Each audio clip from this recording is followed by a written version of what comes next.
Alors, tournez avec moi dans 1 Corinthiens, chapitre 14, le verset 12. Et pendant que vous tournez, je vais prier. Seigneur éternel, merci pour ta parole ce matin.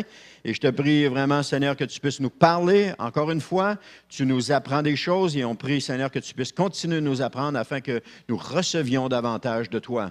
Alors, Père, je te le demande au nom de Jésus. Amen. Pendant que vous tournez, encore une chose qui me vient à l'esprit. Si Daniel et Audrey n'étaient pas venus au cours que nous donnons, qu'est-ce qui se serait passé? Qu'est-ce qui se serait passé? Je vous encourage, allez voir Charlotte. Dis, Charlotte, je veux le suivre, ce cours-là, parce que je veux apprendre de Dieu. Et plus vous allez apprendre de Dieu, parce qu'un chrétien né de nouveau, il y a des signes extérieurs. On va parler de 2 signes extérieurs, mais celui-là, c'en est un autre que je voyais. Il y a des signes extérieurs qui ne mentent pas. Et si on veut savoir si un chrétien est né de nouveau, il suffit juste de l'écouter parler et son amour pour la parole est là. Un amour qui n'était pas là avant, et tout à coup, un amour pour la parole de Dieu est là. Et là, c'est « Wow, j'ai juste envie de lire ma Bible, j'ai juste envie. » Ça, c'est des signes extérieurs qui ne mentent pas. 1 Corinthiens 14, 12 nous dit « De même, vous, puisque vous aspirez aux dons spirituels, que ce soit pour l'édification de l'Église, que vous cherchiez à en posséder abondamment. » La semaine dernière, on a prié pour que le don du Saint-Esprit soit ranimé, entre autres. On a prié aussi pour d'autres, on a prié que nous allions vous imposer les mains afin que vous receviez le don du Saint-Esprit. Il y a peut-être juste une petite précision que j'aimerais faire, que je n'ai pas mentionnée, je n'ai pas fait de nuance la semaine dernière, c'est que le don du Saint-Esprit ne se reçoit pas seulement par l'imposition des mains. On voit des exemples de cela dans la parole. Dans Corneille a été baptisé du Saint-Esprit, il n'y a pas eu d'imposition des mains. On le voit avec l'imposition des mains, mais il y a aussi des gens qui le sont d'une autre façon. Mais, gloire à Dieu, si on vous a imposé les mains, c'est une bonne façon et je crois que plusieurs d'entre vous l'avaient été. Et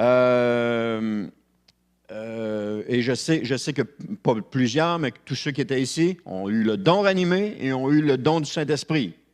Amen. Il y a un changement qui a commencé à s'opérer en vous. Parce qu'une chose est sûre, le Saint-Esprit, à partir de ce moment-là, le Saint-Esprit produit un renouvellement, un changement à l'intérieur de vous, une transformation qui sera visible ou qui est visible dans le temps. Vous ne serez plus le même, ou vous ne serez plus la même. Vous êtes quelqu'un maintenant rempli du Saint-Esprit. Il y a une transformation qui va s'opérer. Et ce que je vous dis, c'est recevez-le par la foi. Vous l'avez reçu, c'est par la foi qu'on le reçoit. Considérez que vous l'avez reçu. Parce que le don du Saint-Esprit se reçoit par la foi. Il n'y a pas d'artifice, pas de grande lumière, pas de chaleur intense, seulement de croire que nous l'avons reçu et nous le recevons. Pourquoi je dis ça? Parce que la parole de Dieu dit que le Père ne refusera pas le Saint-Esprit à celui qui le lui demande. Je dis aussi que tout ce que vous demanderez en priant, croyez que vous l'avez reçu, vous le verrez s'accomplir. Je dis, demandez et vous recevrez. Tu as des passages de la parole qui nous disent que lorsqu'on demande, on peut recevoir. Donc, à partir de ce moment-là, il n'y a pas de doute à avoir. Qu'est-ce qui a fait que je suis né de nouveau? Est-ce que j'ai vu une lueur, une lumière resplendissante foncer sur moi? Non. J'ai dit, Seigneur, je te donne ma vie. Amen. Et je suis né de nouveau. Oh, le lendemain matin, c'était « Qu'est-ce que tu as fait là? Ça vaut rien ce que tu as fait. » Ah oui, c'est vrai. Et là, on se pose des questions. Non, je l'ai reçu par la foi. Et aujourd'hui, j'ai cette conviction que je suis sauvé. Pourquoi je suis sauvé? Parce que j'ai reçu parce que Christ est mort pour moi et qu'il m'a donné la vie éternelle. Amen. Alors, je suis né de nouveau par une prière. Je me suis fait baptiser. J'ai été rempli du Saint-Esprit, ou vice-versa. Je ne me souviens pas dans quel sens. Mais, gloire à Dieu, aujourd'hui, je sais que je marche avec le Seigneur. Et sa parole me confirme que je suis son fils. Sa parole me confirme que je lui appartiens. Sa parole me confirme que je suis un enfant de Dieu et qu'il n'y a pas de doute dans mon esprit. Nous pouvons vivre cette vie chrétienne sans aucun doute et surtout d'être remplis du Saint-Esprit. Ça se reçoit de la même façon. Audrey a reçu sa guérison par la foi. Quand elle dit « c'est parti de là et c'est descendu dans mon cœur », elle n'a pas fait les sons, mais elle a fait les sons chez nous quand ça a descendu. Hein? Cloclong. Ça a fait cloclong, ça a descendu dans son cœur. Et là, c'était devenu une réalité. Elle réalisait qu'elle pouvait être guérie. Alors, c'est quand ça part de là et que ça descend dans notre cœur, rien n'est impossible. Tout est possible à l'enfant de Dieu qui s'appuie sur le Seigneur. Mais il faut le faire descendre et non pas le laisser dans notre tête. Le doute est une arme redoutable entre les mains du diable, mais la foi est une arme encore plus puissante contre le doute entre vos mains. Lorsque le diable s'approche de vous, es-tu vraiment sûr que tu es sauvé? La parole de Dieu dit que je suis né de nouveau. Dans le nom de Jésus, va-t'en. Va-t'en. La parole de Dieu dit que je suis né de nouveau. Mais là, citez-lui des versets. Oui, mais comment je vais faire? Cherchez-les, vous allez les trouver. Demandez au Saint-Esprit qu'il vous les montre. Ne laissez pas l'ennemi vous enlever ce que Dieu vous a donné. Dimanche passé, le don a été ranimé. Laissez-le pas remettre en veille. Laissez pas l'ennemi le remettre en veille. Vous allez voir tantôt, on va parler d'un mot aspiré, vous allez voir comment c'est fort. Mais laissez pas l'ennemi le remettre en veille. Et si vous êtes avancé pour la première fois, laissez pas l'ennemi vous dire « Ah, c'est rien ce que tu as reçu là, c'est inutile, c'est pas... T'es-tu sûr? » Laissez pas l'ennemi. Commencez à parler en langue.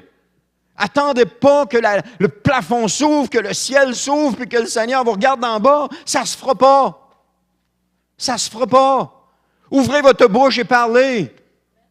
Ouvrez-la et parlez. Sortez-la, les mots, parlez. C'est aussi simple que ça. Bon, man, je mets beaucoup d'intensité, hein? C'est parce que j'y crois. Croyez ce que la parole de Dieu dit, puis croyez de tout votre cœur la parole de Dieu.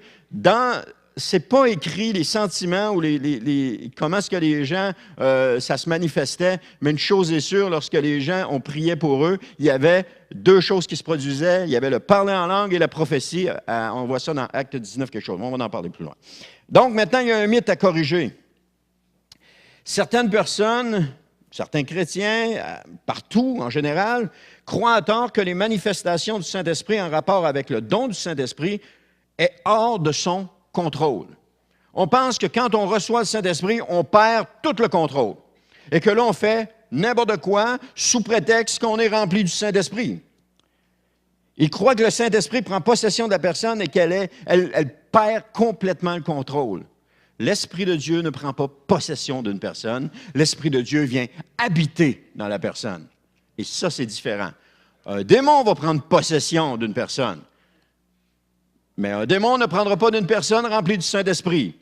OK? Ça, il faut que ce soit clair aussi. Un démon ne viendra pas prendre possession d'une personne qui est remplie du Saint-Esprit. Parce que les démons et Dieu ne peuvent cohabiter dans la même maison. Et si Dieu habite dans votre maison, les démons ne peuvent pas entrer. Parce qu'il n'y a pas un changement. Oh, les démons, Dieu. Ah, ben là, s'ils sont là, je m'en vais. Non, ils arrivent, on s'en va. Non, ça ne se fait pas. Il n'y a pas de place pour les deux.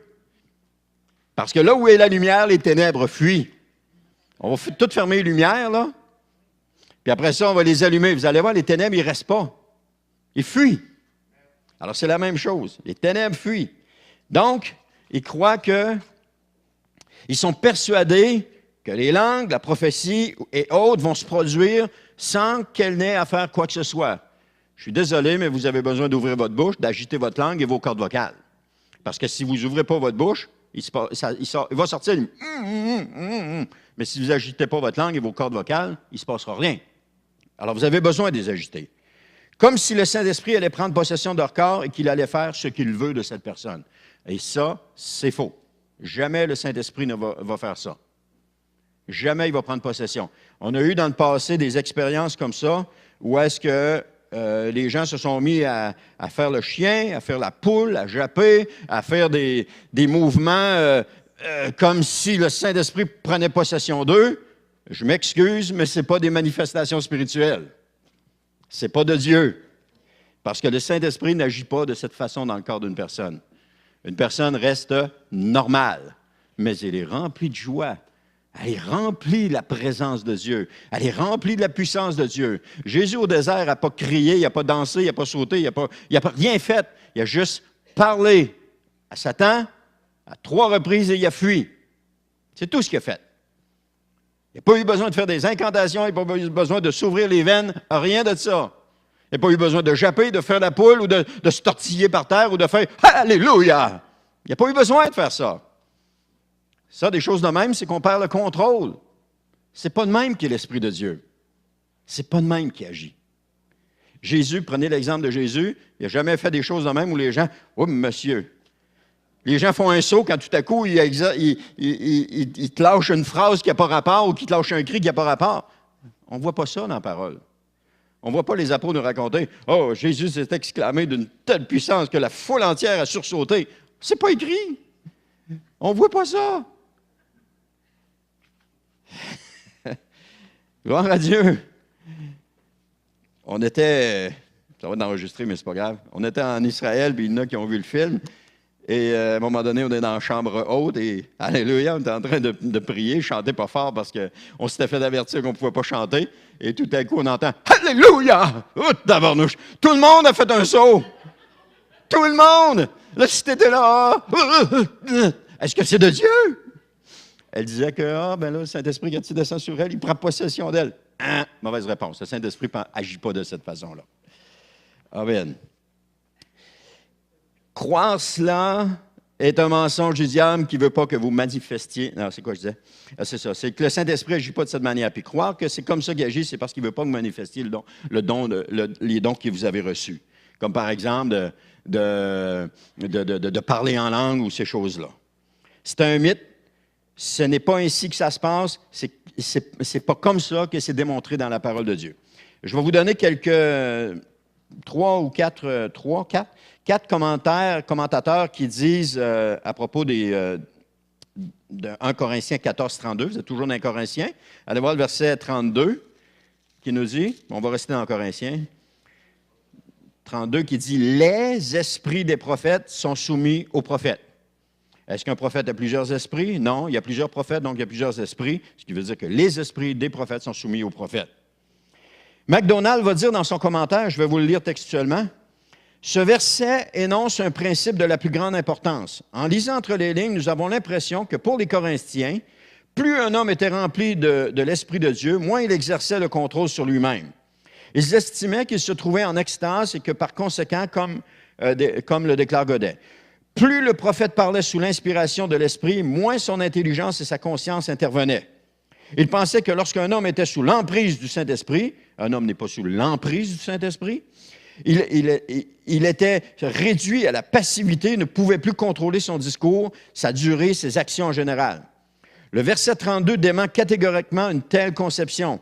Les esprits des prophètes sont soumis aux prophètes. Autrement dit, le prophète n'est pas conduit sans son consentement ou contre sa volonté. Il ne peut pas se soustraire aux règles de ce chapitre en prétendant qu'il ne se contrôle plus. Il doit pouvoir décider lui-même quand et combien de temps il va parler. Amen. Allez, je vais vous en lire un autre. MacArthur dit dans son commentaire, « Les prophètes ne devraient pas seulement se juger les uns les autres avec discernement, mais encore se maîtriser eux-mêmes. Dieu ne désire pas que les croyants perdent le contrôle de leur esprit. » C'est clair, hein? Ceux qui recevaient et proclamaient la vérité devaient à tout prix avoir l'esprit lucide. Contrairement au procédé d'origine démoniaque, la communication de la parole de Dieu aux hommes ne s'accompagne pas d'aucune bizarrerie, extase, transe, ni activité débridée. C'est la différence qu'on a avec les démons et avec l'Esprit de Dieu. Les démons, les gens font toutes sortes de choses, tandis que l'Esprit de Dieu, le prophète ou la personne remplie du Saint-Esprit continue de garder son contrôle. Son contrôle qui fait qu'elle peut attrister le Saint-Esprit si elle ne parle pas quand le Saint-Esprit lui demande de parler. Pas elle ne peut, elle va attrister le Saint-Esprit si elle ne parle pas lorsqu'il lui demande de parler. Elle va attrister le Saint-Esprit si elle n'obéit pas, parce que le Saint-Esprit, dans une assemblée, vient sur un, sur l'autre, et puis il demande des choses. Et si les personnes ne le font pas, on attriste le Saint-Esprit. Si moi, je demande quelque chose à quelqu'un qui ne le fait pas, et que je lui redemande qu'il ne le fait pas, à un moment donné, ça m'attriste. Et qu'est-ce que je fais? Bien, j'arrête de lui demander, parce que je sais qu'il ne le fera pas. Et on est tous comme ça. Et le Saint-Esprit agit de cette façon-là aussi. S'il vient à moi, qu'il me demande quelque chose, il demande, je sais que Dieu demande souvent, et que jamais, au grand jamais, je vais le faire, bien, il va arrêter de le demander, je viens de l'attrister, et après ça, je vais dire, « Oh Seigneur, je te demande pardon, j'aurais dû le faire. » Ben oui, mais c'est le temps de le faire. Saint-Esprit parle, c'est le temps de le faire. Brian dit, « Celui qui est conduit par l'Esprit de Dieu ne perd pas le contrôle de lui-même dans ses communications. » Paul exclut ici toute idée de transe ou d'hypnose. Le culte chrétien peut être joyeux, chaleureux et même mouvementé, mais il doit aussi être ordonné. Amen. Il y en avait un autre, mais ça va dans le même sens que cela. Ah, je peux même vous le lire. Monsieur Lowery, David K. Lowery, encore un autre commentateur, il dit « Paul ne croyait apparemment pas que les prophètes étaient plus sobres que leurs confrères ayant le don des langues. Il donna donc aux prophètes un ordre semblable à celui qu'il avait donné aux autres qui ont le don des langues. Les esprits se rapportent au don spirituel d'un prophète. Ce n'est pas le don qui est maître de celui qui avait le don, mais le contraire. Si 2 ou 3 prophètes avaient déjà pris la parole lors d'une réunion particulière, d'autres qui auraient eu quelque chose à dire pouvaient le faire à une autre occasion. L'Église n'était pas une tribune pour impressionner les autres ou se glorifier soi-même. C'était plutôt un endroit où les gens devaient être édifiés et où Dieu devait être honoré. On voit ça dans 1 Corinthiens 10, 31-33. La réunion de ceux qui y prenaient part devait refléter le caractère de Dieu. Il est un Dieu de paix, non de désordre, et un esprit agissait pour produire le même fruit, on voit ça dans Galates 5, 22, dans la vie des croyants. Donc, ce que ça nous dit, c'est que la personne qui est remplie du Saint-Esprit ne perd pas le contrôle. Elle peut exercer son don en toute liberté, sans manifestation de quoi que ce soit. Je sais que si j'avais dit ça il y a 15 ans passés, je me serais fait tirer des pierres, alors que dans l'Église, il y avait toutes sortes de manifestations bizarres qui se passaient.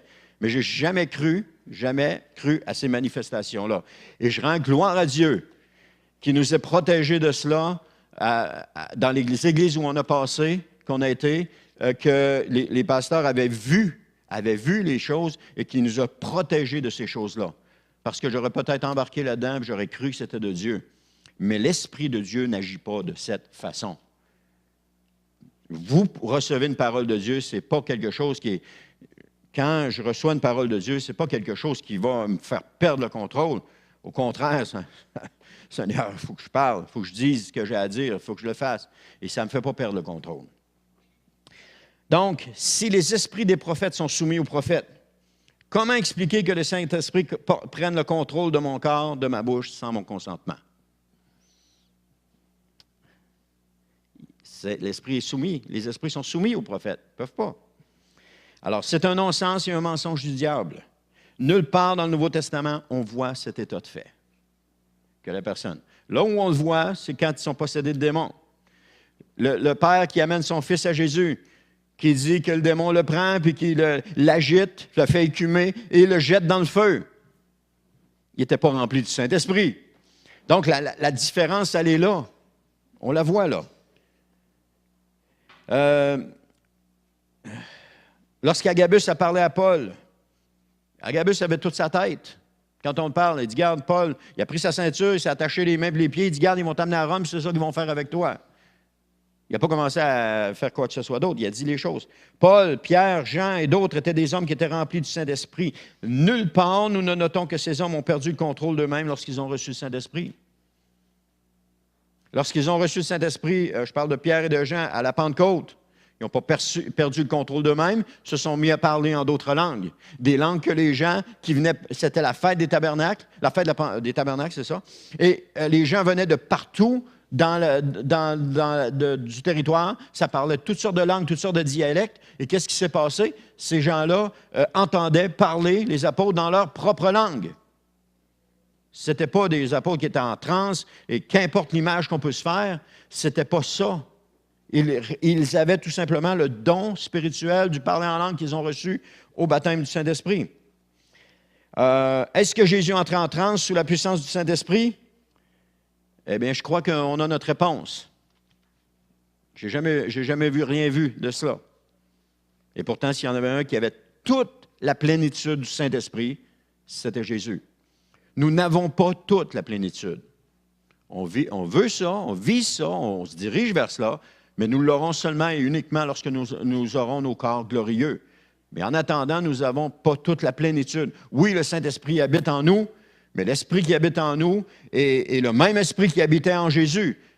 Mais nous n'avons pas toute la plénitude. On doit je ne sais pas comment expliquer ça, mais on n'a pas toute la plénitude comme Jésus l'avait. Parce que lui était pur, sans tache, sans péché. Il était le Fils de Dieu. Alors, toute la plénitude de l'Esprit de Dieu habitait en lui.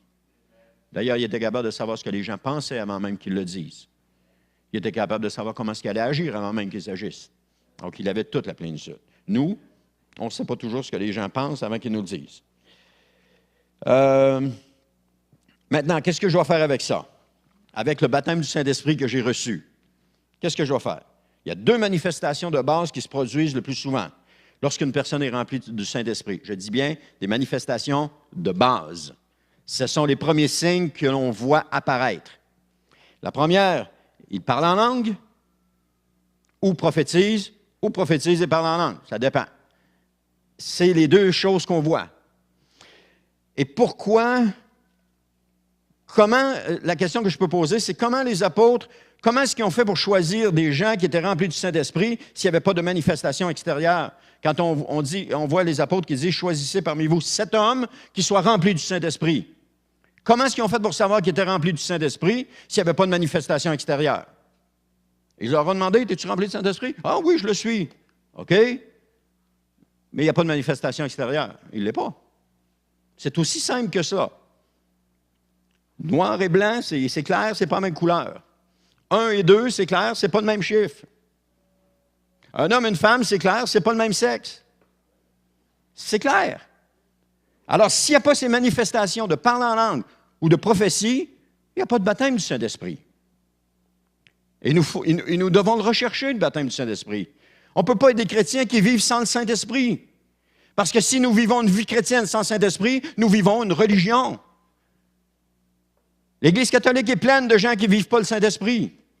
Ils vivent une religion. Ils ne sont pas remplis du Saint-Esprit. Amen. Oh, on m'a tiré des bosses, là. C'est pas grave. Homme de douleur, habitué à la douleur. Amen. Nous voyons aussi qu'il y a un signe visible qui se manifeste. Simon le magicien, je vous donne un autre exemple. Simon le magicien qui a voulu payer les apôtres pour qu'ils lui donnent la possibilité d'avoir le don. Qu'est-ce qu'il a vu quand ils ont prié sur les gens? Il s'est passé quelque chose. Si je prie sur quelqu'un qui ne se passe rien, il ne viendra pas me dire « Hey, ben, j'aimerais ça, tiens, je vais te donner de l'argent, donne-moi ce don-là, je le veux moi aussi. » Non, il faut qu'il se passe quelque chose. Qu'est-ce qui s'est passé? Ils ont parlé en langue, puis ils ont prophétisé. Pierre va dire au sujet de son expérience chez Corneille, et c'est biblique ce que je vous dis, là. Ça ne vient pas de mon creux, là. Lisez les actes et vous allez voir. Dans Acte 10, 47, pas besoin de tourner, je vais vous le lire, restez dans 1 Corinthiens 14.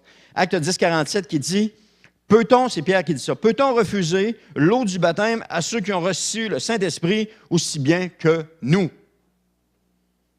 Quand vous lisez la suite, vous vous apercevez qu'il parlait en d'autres langues. Il y avait un signe extérieur qui le démontrait. Là, je viens brasser la théologie de plusieurs, là, même de ceux qui m'écoutent. Les assemblées de Pentecôte ont l'habitude de dire que c'est le signe initial du baptême du Saint-Esprit.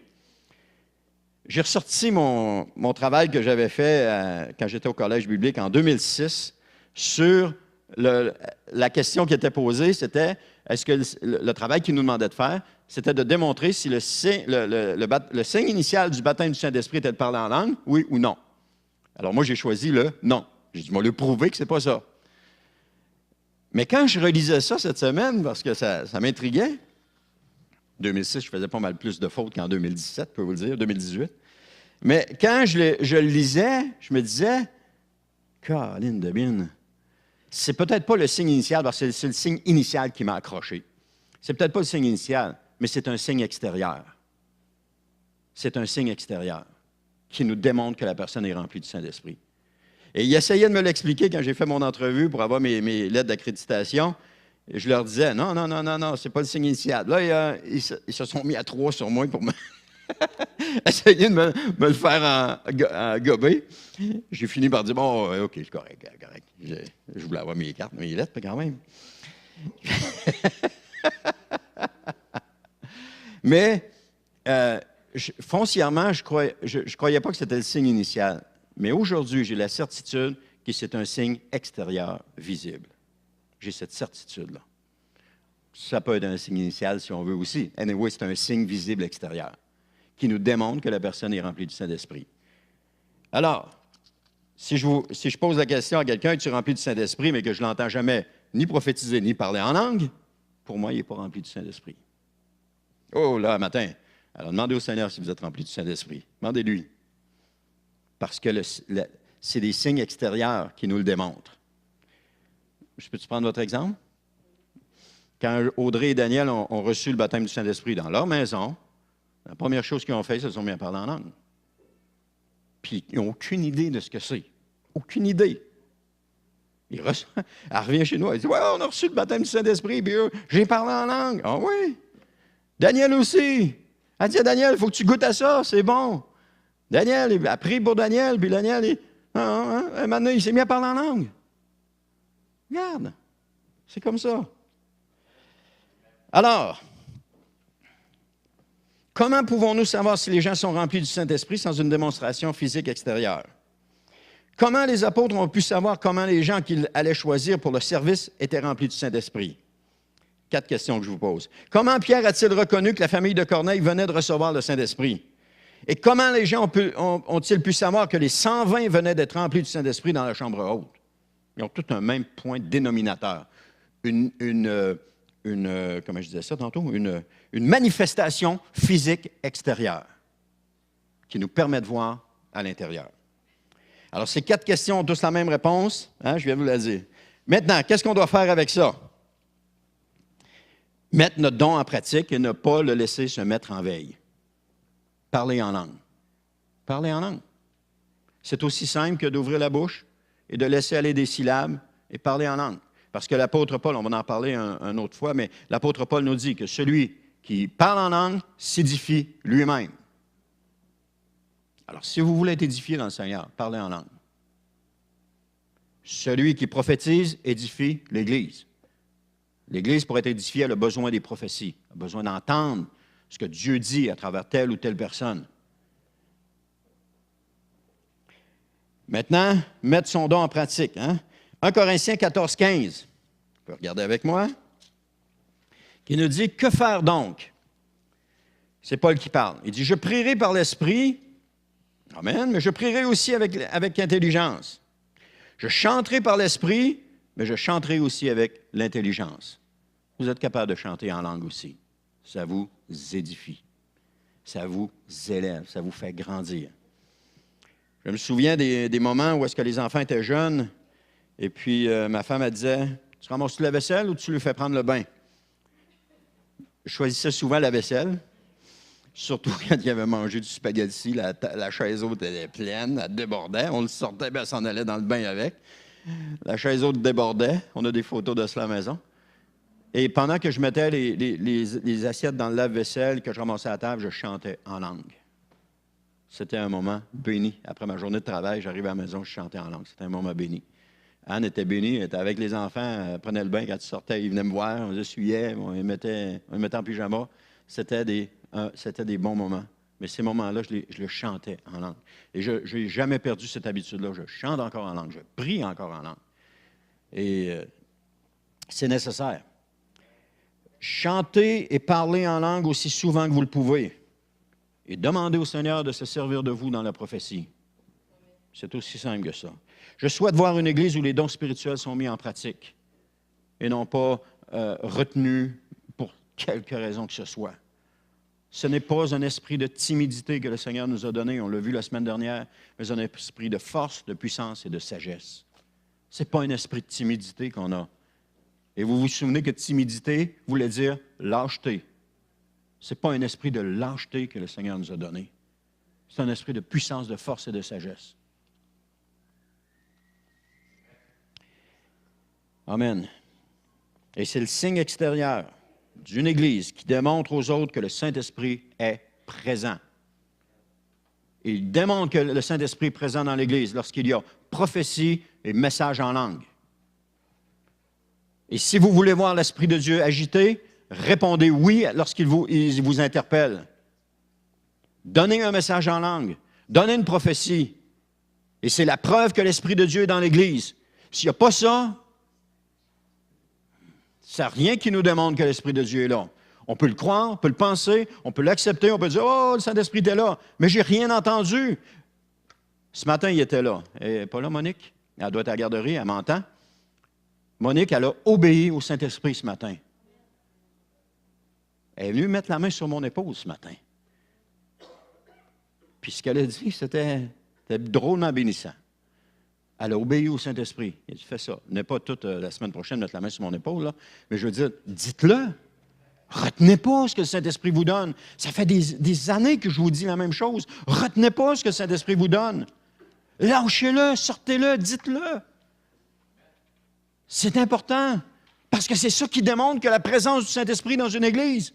Et les gens qui vont arriver ici, s'il n'y a rien, ils ne resteront pas. Parce que s'il n'y a pas l'Esprit, du Saint... ça me déconcentre, ça. S'il n'y a pas l'Esprit de Dieu, les gens n'ont aucun avantage à rester. Ce qui fait que les gens restent, c'est parce qu'il y a une communion avec Dieu.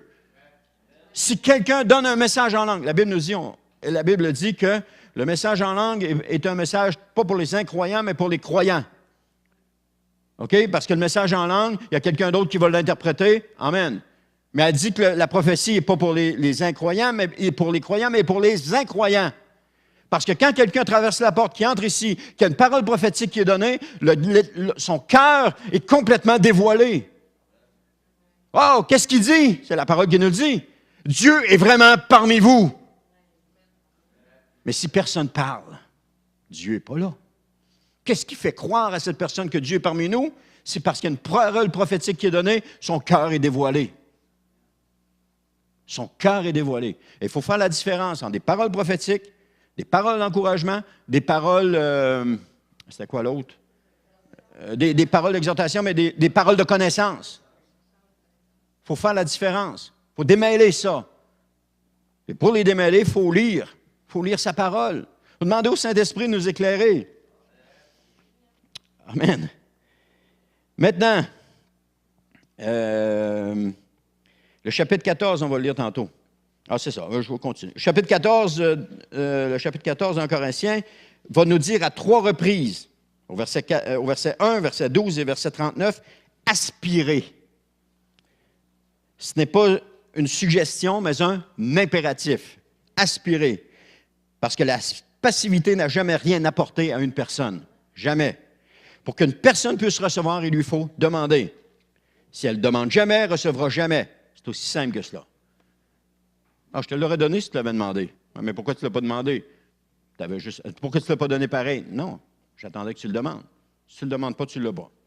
C'est une manifestation à la hauteur de notre zèle. Je vous disais tantôt dans 1 Corinthiens 14, 1, qui nous dit, vous pouvez regarder avec moi, « Recherchez l'amour, aspirez aux dons spirituels, mais surtout à la prophétie. » Il nous demande de rechercher l'amour, c'est bien, mais d'aspirer. Vous allez voir tantôt.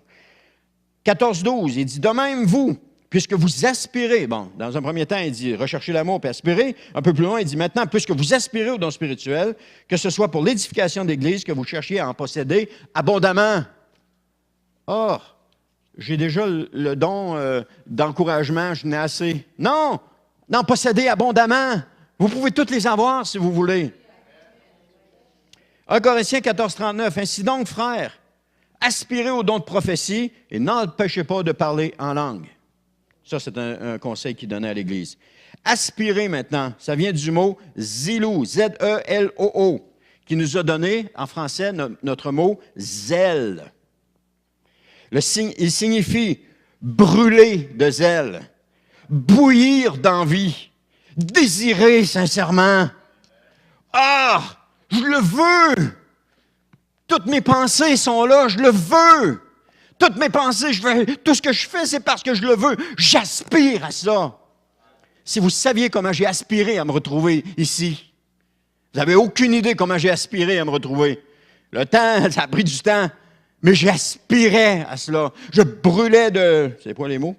Je brûlais de zèle, je bouillais d'envie, puis je désirais sincèrement. Mais Dieu savait quand est-ce que ce serait le bon moment. Il savait que quand je le voulais, c'était pas le moment encore, je n'étais pas prêt. Mais c'est comme s'il disait, continue de désirer. Continue de désirer. Parce que il y a été un moment donné où est-ce que je me suis découragé. Ça venait pas. Il y avait toujours des paroles d'encouragement, c'était bon, mais ça venait pas. Puis je vous l'ai déjà dit, jusqu'à temps que mon pasteur arrive et il dit, coudonc, Dieu n'a pas mis un appel sur ta vie. Qu'est-ce que tu attends pour te mettre en marche? Wow! Ça a été la parole qui m'a fait repartir. Je n'ai jamais voulu à mon pasteur m'avoir dit ça. J'ai toujours été reconnaissant qu'il m'ait dit ça. Parce que ce qu'il me disait, c'était la vérité. Puis pourquoi je l'ai aimé? Parce qu'il il a été franc avec moi. Amen. Le problème aujourd'hui, c'est qu'on est franc avec quelqu'un, puis il se met à nous détester. Ça, c'est un autre sujet de prédication. C'est comme ça que Dieu veut qu'on aspire aux dons spirituels. Je les veux. Je le veux, Seigneur. Je le veux. Je brûle pour ça. J'ai juste ça dans la tête, Seigneur, je le veux. Amen. Parce qu'en ayant du zèle, je vous garantis qu'on est loin de la passivité. Vraiment loin. C'est plus que seulement, « Ah, si tu veux, Seigneur. » Ah, Seigneur, je ne veux rien faire avec toi, là. Désire-le. Commence par le désirer. Combien ça a pris de temps avant d'avoir votre première bicyclette? Comment vous l'avez désirée? Je me souviens d'une bicyclette, on la désirait, j'étais en 3e année. On la désirait, mon père n'avait pas les moyens. Mais à un moment donné, il a trouvé 2 bicyclettes de filles, des 26 pouces. J'étais en 3e année, là. Ça faisait bien, il y avait une barre qui descendait de même. Pour 20 piastres, les deux, à l'époque. On était dans les années 67, je pense. Je l'avais désirée, la bicyclette. C'était pas celle que je voulais, mais j'avais une bicyclette. J'ai eu une bicyclette. Ben, elle avait un défaut, par exemple. Mais encore heureux que je ne parle pas comme ça. Quand tu venais pour partir avec la pédale, tout d'un coup, elle échappait, puis là, t'arrivais sur la barre. Je suis arrivé une fois dessus, là. Hey, monsieur, après ça, je faisais attention. Je partais toujours la pédale en bas. J'attendais d'être assis pour donner mon 2e coup de pédale. On s'en souvient de celle-là. Il était bleu, même. Puis quand je suis tombé, parce que ça faisait mal, ce que je voyais sur le côté du pédalier, c'était écrit CCM. Ah, OK. Toute une publicité. Amen. Alors, la différence de ceux qui manifestent les dons spirituels est là. Ce sont des personnes qui brûlent de zèle, qui bouillent d'envie et qui le désirent ardemment. Désirons-le, frères et sœurs. Désirons-le. Vous avez été remplis du Saint-Esprit? Ces dons sont là. On a prié pour vous dimanche passé, ceux qui étaient là. Ces dons sont là. Ils sont là. Je vous le dis, ils sont là. Croyez-le. Recevez-le. Commencez à parler en langue. Galates, donnez un exemple du mot zélo qui est utilisé ailleurs. On le voit, pas besoin de tourner. Dans Galates 4,18, il dit « Il est beau d'avoir du zèle pour ce qui est bien en tout temps et non pas seulement quand je suis présent parmi vous. » Autrement dit, on pourrait dire « Il est beau d'aspirer. Il est beau d'aspirer, on aurait pu le remplacer par ça, pour ce qui est bien et en tout temps et non pas seulement quand je suis présent parmi vous. » Apocalypse 3,19 qui dit « Moi, je reprends, je châtie ceux que j'aime. Aie donc du zèle. Aspire donc et repens-toi. » Aspirer, désirer, c'est un verbe qui est actif. On désire. Aspirer, brûler de zèle, bouillir d'envie, désirer sincèrement. Vous allez vous en souvenir de ça là. Hein? C'est l'attitude que chaque croyant devrait avoir en ce qui a trait aux dons spirituels, surtout à la prophétie puis au parler en langue. Il y a ça, je le veux. Il le pratique, je le veux. Je veux le faire, moi aussi. Le désirer. Par contre, on peut justifier notre manque de foi par la parole. Ça peut justifier. En Corinthiens 12:30, une page auparavant, même pas. 12:30 dit « Tous ont-ils le don des miracles, tous ont-ils le don de guérison, tous parlent-ils en langue, tous interprètent-ils. » Bon, tu dis, ben voilà pourquoi je ne parle pas en langue. Ce n'est pas tout le monde qui parle en langue. C'est faux. C'est une mauvaise conception de ce passage. Parce que ce passage-là, dans le contexte, c'est lors d'une assemblée. C'est dans l'assemblée, dans l'Église. Alors, est-ce que tous ont le don des miracles? Tout à coup, le Saint-Esprit arrive, puis il y a le don des miracles à tout le monde. Ben là, ça n'aurait pas de bon sens. On manquerait de personnes pour les guérir. Tous parlent-ils en langue? Tout le monde se met à parler en langue. on n'aurait pas d'interprète. Tous ont-ils le don des miracles ou encore tous interprètent-ils? C'est que le Saint-Esprit dispense les dons à qui il veut. Lors d'une assemblée, le Saint-Esprit dispense les dons à qui il veut. Don de guérison, don des langues, don d'interprétation, don de prophétie. Il le dispense comme ça à chacun de nous. Maintenant, ça ne change rien au fait que je puisse parler en langue lorsque je suis avec le Seigneur ou lorsque je peux parler en langue. Je n'attends pas que le Saint-Esprit me le donne. Il me l'a déjà donné. Mais dans le cadre d'une assemblée, lorsqu'on est avec le Seigneur, lorsqu'on est rassemblés ensemble, il doit y avoir de l'ordre. Et qu'est-ce que la parole de Dieu nous dit? Si quelqu'un a une prophétie, que 2 ou 3 parlent et que les autres se taisent. Pour la prophétie, que les autres jugent. Qui les juge? Les autres prophètes les jugent. Ensuite de ça, si quelqu'un a-t-il un message en langue, que 2 ou 3 parlent et que quelqu'un interprète. S'il n'y a pas d'interprète, on garde le silence puis on se tait. Mais ça devrait être monnaie courante dans l'Église. Une Église remplie du Saint-Esprit, c'est monnaie courante. On devrait dire, Seigneur, ce matin, c'est moi qui parle en langue. C'est moi, Seigneur. Je te le dis, la louange n'est pas commencée, il y a une note qui est donnée. C'est parti. Je voulais être le premier, j'aspirais, je désirais, je le voulais. Je bouillais de zèle, je bouillais d'envie. Amen. La deuxième note est donnée. Wow, il y a une prophétie qui sort. Il y a une autre personne qui donne une prophétie. On est rendus à 2 qui ont parlé. Puis on a 2 notes de jouer. Ah, gloire à Dieu, on va avoir toute une matinée. C'est ça, l'Église vivante. C'est ça, quand on est vivant. Oui, honnêtement, vous devriez tous te lever en l'air, sauter et applaudir. Wow, gloire à Dieu, c'est ça qu'on veut. C'est ça qu'on veut. Amen. Je suis tout intense ce matin. Gloire à Dieu. Amen. Alors, on ne peut pas justifier notre manque d'incrédulité, notre manque de foi par la parole. Parce que c'est là, je prie. Alors, c'est faux et la réalité est tout autre, hein, certainement. 1 Corinthiens 12, 11, qui dit « Un seul et même esprit opère toutes ces choses, les distribuant à chacun en particulier comme il veut. » Dans une réunion, il le fait.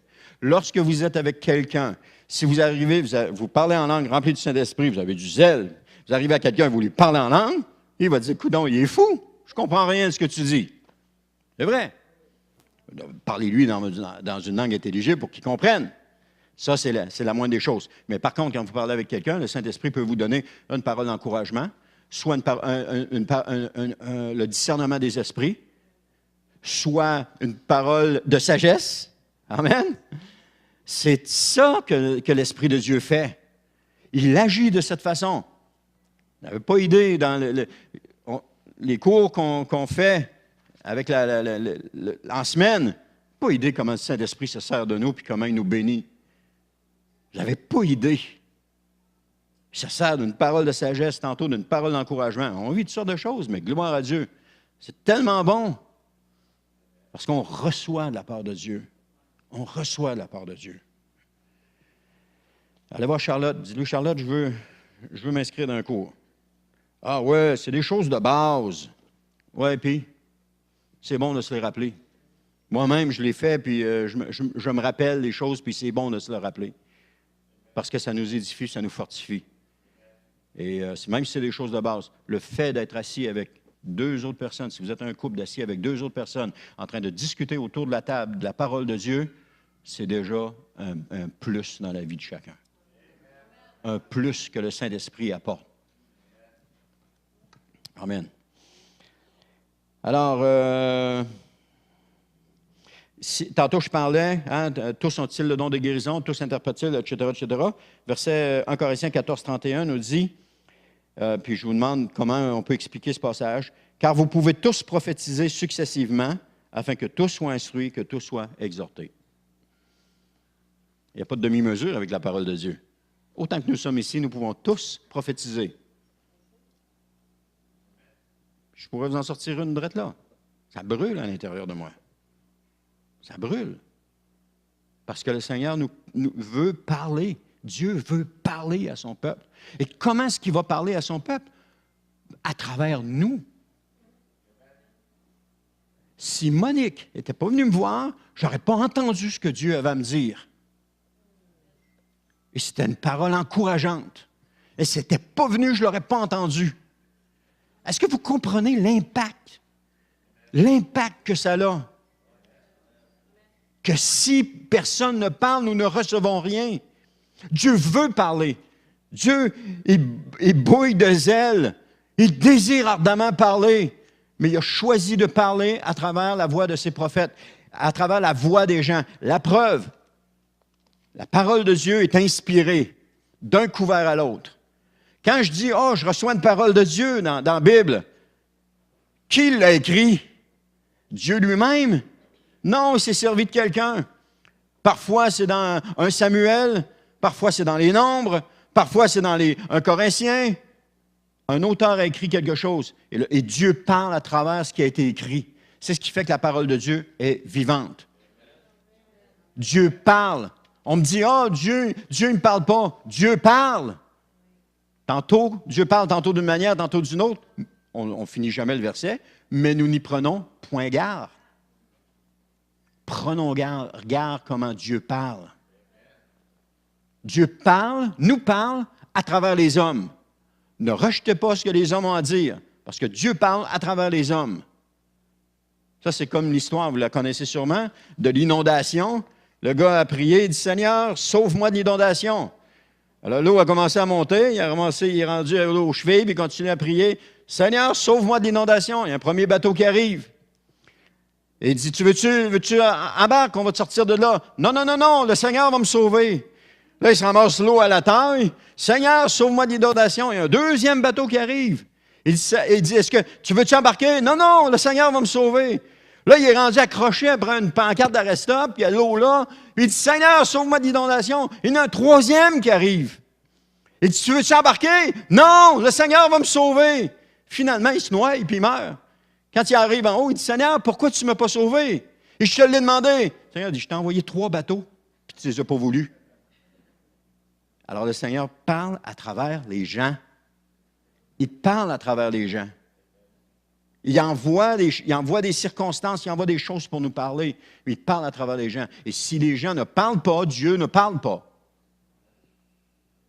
Amen. Gloire à Dieu.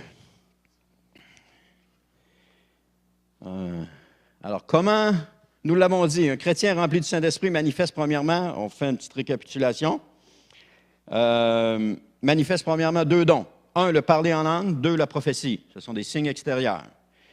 Nous tous qui sommes remplis du Saint-Esprit pouvons prophétiser. Ce n'est pas donné à une classe d'individus en particulier. La preuve, lorsque Saül est allé pour chercher les ânesses, je pense, de son père, son père l'avait envoyé. Quand il est arrivé parmi les prophètes, qu'est-ce qu'il a fait? Il a prophétisé. Pourtant, il n'y avait rien, mais l'Esprit de Dieu, poum, est descendu sur lui, il a prophétisé. L'Esprit de Dieu est descendu sur lui, il a prophétisé. Quand il s'est retiré d'avec les prophètes, l'Esprit de Dieu s'est retiré, puis il a prophétisé. Alors, ça nous donne une preuve que lorsque l'Esprit de Dieu est là, on prophétise. S'il n'est pas là, on ne prophétise pas. Amen. Ensuite de ça, on le voit aussi à une autre reprise, c'est la même chose avec Saül. Ou c'est qui? Il y en a un autre aussi. Lorsqu'il arrivait avec les prophètes, il prophétisait. Quand l'Esprit de Dieu habite en moi, je prophétise. C'est aussi simple que ça. C'est aussi simple. Et on peut le faire dans un but précis, la prophétie, instruire et exhorter. Il n'y a aucun doute sur cela. La parole le dit et j'y crois. On peut recevoir du Saint-Esprit. Recevoir. Et on peut recevoir de Dieu. Mais Dieu ne parlera pas si nous n'ouvrons pas notre bouche. Je trouve ça bien quand quelqu'un arrive et il me dit, il fait un mea culpa. « Ah, je sentais vraiment que Dieu me parlait, mais je n'ai pas parlé. » Mais en même temps, ça m'attriste beaucoup. Parce que Dieu voulait parler à ce moment-là. Il voulait dire quelque chose. Mais nous l'avons limité. Nous l'avons empêché de parler. Ce n'est pas toujours des grandes affaires qui empêchent Dieu de nous parler. C'est seulement de ne pas parler quand c'est le temps de parler. D'écouter ce que l'ennemi dit. Tu ne vas pas parler. Tu ne vas pas te mettre à parler. Tout d'un coup, ce n'est pas de Dieu. Inquiétez-vous pas. Si c'est venu sur votre cœur, c'est de Dieu. Parce qu'il y a une différence entre la tête et le cœur. On ne rentrera pas dans les détails, mais si vous commencez à prophétiser, vous allez expérimenter la différence entre les deux. Parce que ça va arriver que vous allez prophétiser quelque chose avec votre tête, et puis vous allez prophétiser quelque chose avec votre cœur, et vous allez comprendre que ce qui est prophétisé avec la tête et avec le cœur, ce n'est pas pareil. Ah, ça peut faire du sens quand c'est prophétisé avec la tête. Mais quand c'est prophétisé avec le cœur, ça touche. C'est Dieu lui-même qui touche. Et la prophétie ne vous viendra pas toute crue dans le bec avant de commencer. Il va y avoir un mot. Si vous ouvrez votre bouche et vous commencez à parler sur ce mot-là, tout le reste va venir. Il y a un mot. Un seul mot qui vient. Mais j'ai l'habitude de dire tricotons autour. Mais tricoter, c'est que tout le reste vient par après. Si on demandait à Roberto, comment ça se passe quand tu as une prophétie à donner? Roberto, il va vous le dire, c'est un mot. Ensuite de ça, quand il ouvre la bouche pour parler sur ce mot-là, il y a d'autres choses qui viennent. Oui?